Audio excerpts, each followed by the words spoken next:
দক্ষ ডাক্তার হওয়ার উদ্দেশ্যে যারা আমার সঙ্গে যুক্ত হয়ে আছেন তাদের জন্য সপ্তাহে 2টি করে ওষুধ আলোচনা করে থাকি। একটা হলো মঙ্গলবার আর একটা বৃহস্পতিবার। সুতরাং আজকে আমাদের বৃহস্পতিবার আলোচনার 82তম ওষুধ, আর 18টা বাকি আছে। আমি আশা করি এই বছরে শেষ করার চেষ্টা করব। চলে আসি, আমি এর মধ্যে আলোচনা করেছিলাম যে হৃৎপিণ্ডে নিয়ে আমি কিছু ওষুধ আলোচনা করব। তার ভিতরে আজকে আরেকটা ওষুধ আলোচনা করছি যেটা অত্যন্ত প্রয়োজনীয় এবং আলোচনাটা একটু দীর্ঘায়িত হলো, শেষ পর্যন্ত দেখার চেষ্টা করবেন। ওষুধটির নাম হচ্ছে ক্যাকটাস গ্ল্যান্ডিফ্লোরা। সেটাও এক জাতীয় ফুল এবং সেটা পরীক্ষা করেছেন রবিনের নিকট আমরা ঋণী। অর্থাৎ উনি আগাগোড়া এটা টেস্ট করে, পরীক্ষা করে, যেটা হোমিওপ্যাথিকের সিস্টেমে বলা থাকে সেই ওষুধটি উনি পূর্ণ পরীক্ষা করেই প্রকাশ করেছেন। সে কারণে যে লক্ষণগুলো এগুলো অনেকটা একদম পরীক্ষিত। সে কারণে চলে আসি। তাহলে আমরা ওষুধের নাম জানলাম, কে পরীক্ষা করলো জানলাম, এবং ওষুধটা হার্টের উপরে সবচেয়ে বেশি কাজ করে। সেই সুবাদে আমরা কিছু লক্ষণের কথা বলেই অন্য আলোচনা চলে আসি। তাইলে আমাদের হলো কি রোগে কাজ করে, কার সঙ্গে তুলনা করা যায়, এবং শেষে আমরা প্রয়োগ নিয়ে আলোচনা করব, কিভাবে আমরা ওষুধগুলো প্রয়োগ করব। চলে আসি। 1 নম্বর লক্ষণ হচ্ছে বিমর্ষ ভাব, উৎকণ্ঠা, মৃত্যু ভয়। সহজে ভয় পাবার উপায়, সহজ কথা বলতে পারি, মৃত্যু ভয়, যেটা আমরা আর্সেনিকের সঙ্গে তুলনা করতে পারি। তাহলে দেখো, এই যে রোগটা অর্থাৎ হলো, সেটা যদি তরুণ রোগে আমরা আর্সেনিক দিয়ে চিকিৎসা করতাম তাহলে তার হার্টের রোগ কোনো দিন হতো না। আমি আগে লক্ষণগুলো বলি, তারপরে আমি ব্যাখ্যা করব কিভাবে আমাদের তরুণ রোগে যদি আমরা চিকিৎসা করতে পারি এবং আমাদের ওষুধ দিয়ে, তাহলে কঠিন থেকে কঠিনতর রোগগুলো হওয়ার কোনো উপায়ই থাকে না।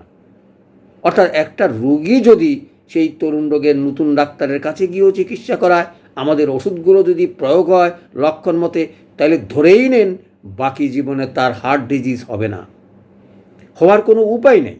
তারপর তার কারণটাও ব্যাখ্যা করব। চলে আসি। দ্বিতীয় কারণ হচ্ছে শরীরের বিভিন্ন স্থানে সংকোচ এবং আড়ষ্টতা। এই সংকোচ শব্দটা বোঝার জন্য আমি একটু বিস্তারিত আলোচনা করছি। সংকোচ বোধ এবং আড়ষ্টতা। সংকোচ বলতে আমরা কী বুঝি? যেমন জরায়ু সংকোচন, যেমন গুহ্যদ্বার সংকোচন, যেমন যে কোনো জায়গায় সংকোচন হোক, অর্থাৎ একটু চাপ রাখি শুষ্ক হয়ে যাওয়া, সংকোচন মানে একটু শুকিয়ে যাওয়া অথবা একটু টান মারি ধরা, এরকম যদি কোনো অঙ্গে হয় এবং সেটা হার্টেও হয় এবং আড়ষ্টতা যদি থাকে, তাইলে আমরা এই ওষুধটা ব্যবহার করতে পারি। তাহলে আমরা বুঝেই গেলাম সংকোচন যেই জায়গায় থাকুক না কেন, আড়ষ্টতা যেই জায়গায় থাকুক না কেন, যেই অঙ্গেই হোক না কেন, আমরা এই ওষুধটা প্রয়োগ করতে পারি। সেই সুবাদে আমরা ক্যাকটাস গ্ল্যান্ডিফ্লোরা হার্ট ডিজিজ যখন এরকম সমস্যা পড়ে, সেটা তখন আমরা ব্যবহার করতে পারি। তাহলে 2 নম্বর চলে গেল। 3 নম্বর, শরীরটা যেন একটা তারের খাঁচার ভিতরে বাঁধা আছে, পূর্ণ শরীরটা। অর্থাৎ পূর্ণ শরীরটা বলতে আমি এইটুকু বোঝাচ্ছি যে আমার কাছে মনে হয় যেন আমি খাঁচার ভিতর বন্দি, অর্থাৎ নড়াচড়া করতে যেন জায়গা কম, শরীরটা যেন স্পেস পাচ্ছে না, এরকম যেন একটা যদি অবস্থা থাকে, তাহলে আমরা এই ওষুধটা ব্যবহার করতে পারি। তারপরে 4 নম্বর হচ্ছে ব্রহ্মতালুতে ব্যথা অথবা ভারী বোধ হওয়া, যেটা আমরা মাথা ব্যথার কাজ করি। অর্থাৎ রক্ত যখন মাথায় প্রবাহিত হয় তখনই, অর্থাৎ হার্টের রোগের সঙ্গে রক্তস্রাবের সঙ্গে মাথা ব্যথার একটা সম্পর্ক আছে। সেই সম্পর্কে যদি ব্রহ্মতালুতে খুব বেশি ব্যথা হয় অথবা ভারী জিনিস আছে বলে মনে হয়, তাহলে আমরা এই ওষুধটা প্রয়োগ করতে পারি। তারপরে মাথায় রক্তদিক্ষের জন্য, মাথা ব্যথা, মাথা ভারবোধ, এগুলো। 6 নম্বর, হৃৎপিণ্ডটা সাঁড়াশি দিয়া মনে হয় যেন ধরিয়া আছে, অর্থাৎ মনে হয় যেন কেউ চাপ দিয়া হৃৎপিণ্ডটা ধরে আছে, অর্থাৎ মনে হয় যেন সারাক্ষণ একটা চিনচিনে ব্যথা, কেউ যেন চেপে সেটাকে ধরে রাখছে। এরকম যদি হয় তাহলে আমরা এই ক্যাকটাস গ্ল্যান্ডিফ্লোরা ওষুধটি প্রয়োগ করতে পারি। তারপরে হৃৎপিণ্ডের ধড়ফড়ানি, বিশেষত বাম পার্শ্বে, আর বাম বাহুতে অনেক সময় অসাড় বোধ একেবারে মনে হয় এবং অনেক সময় ফুলে উঠে যায়। সচরাচর হার্টের সমস্যা হলেই রোগগুলি একই রকম। আমি পরে আলোচনা করতেছি কি কি রোগে আমরা সেটা ব্যবহার করতে পারি। তার আগে আমি একটা কথা বলি, আমি যেই তরুণ রোগের চিকিৎসার কথা বা আপনারা যারা নতুন বা যারা ছাত্র তাদেরকে বলছি কেন, ওই যে বললাম যে তরুণ রোগের ওষুধগুলো যদি আমরা দিয়ে চিকিৎসা করতে পারি তাহলে কঠিন থেকে কঠিনতর রোগগুলো হওয়ার কোনো উপায় থাকে না। সেটাই একটু ব্যাখ্যা করার চেষ্টা করব। এই যে বললাম ক্যাকটিকাস গ্র্যান্ডিফ্লোরা কখন প্রয়োগ করব, এই লক্ষণগুলো পেলে। কিন্তু আমরা কি জানি এই লক্ষণগুলো সচরাচর সহজ ওষুধ দিয়ে ভালো হয়ে যায় যদি প্রথম স্টেজ থেকে আমরা সেগুলো মনে করতে পারি। যেমন এই যে লক্ষণের কথা বললাম, সেই লক্ষণগুলো আমরা মৃত্যু ভয় আমরা আর্সেনিকে পাই, আমরা বেলেডোনা পাই, অর্থাৎ এই যে মাথায় রক্ত উঠে যাওয়া, রক্ত গরম হওয়া অথবা মাথা ব্যথা করা, সেটা ব্রায়োনিয়াতো আছে, সেটা রাস্টক্সও আছে। এই সকল ওষুধ হার্টের উপরেও কাজ করে, কিন্তু সরাসরি তো করবে না। ওই যে বললাম যে লক্ষণগুলো তরুণ রোগে যদি আমরা চিকিৎসা করতে পারি তাহলে আমি একটা লিস্টটি করে দিই কি কি ওষুধ তরুণ রোগে আমরা ব্যবহার করলে এই জটিল থেকে জটিলতর রোগগুলো হয় না। সেই ওষুধের ভিতরে যদি আমরা নাম বলতে চাই তাহলে অ্যাকোনাইটের কথা আসে, বেলেডোনার কথা আসে, রাস্টক্সের কথা আসে, তারপরে আয়োডিনের কথা আসে, লিলিয়াম টিক, ল্যাকোসিস, আর্সেনিক কথা বললাম, নাক্স, তারপরে নেজা, আরও অনেকগুলো ওষুধ আছে। সেই ওষুধগুলো সহজে যদি আমরা তরুণ রোগে ব্যবহার করে চিকিৎসা করতে পারি তাহলে জটিলতার রোগ হয় না। এই কারণে বলছিলাম দক্ষতা ছাড়া এসব হার্ট রোগীর অবস্থা তোরা ঠিক নয়। কারণটা হচ্ছে এই যে চিকিৎসা বিভ্রাট হয়ে আস্তে আস্তে হার্টে ধরেছে, তারপরে অপারেশন করা ছাড়া আর উপায় থাকে না, এবং সেই অবস্থার পরিপ্রেক্ষিতেই আমরা এই ওষুধগুলো প্রয়োগ করব হার্ট রোগের কারণে। তাহলে বুঝতেই পারছ যে কেন আমি এত কষ্ট করে হার্ট রোগের চিকিৎসা তারাই করবে যারা দক্ষতা অর্জন করে। অর্থাৎ প্রথম তুমি যদি তরুণ রোগের চিকিৎসা করে আসতে পারো তাহলেই বুঝতে পারবে এই হার্টের ওষুধের সঙ্গে তরুণ রোগের সম্পর্কটা কী। অনেকগুলো ওষুধের কথা বললাম, যেমন এমিলনাইট্রেটের কথা বললাম,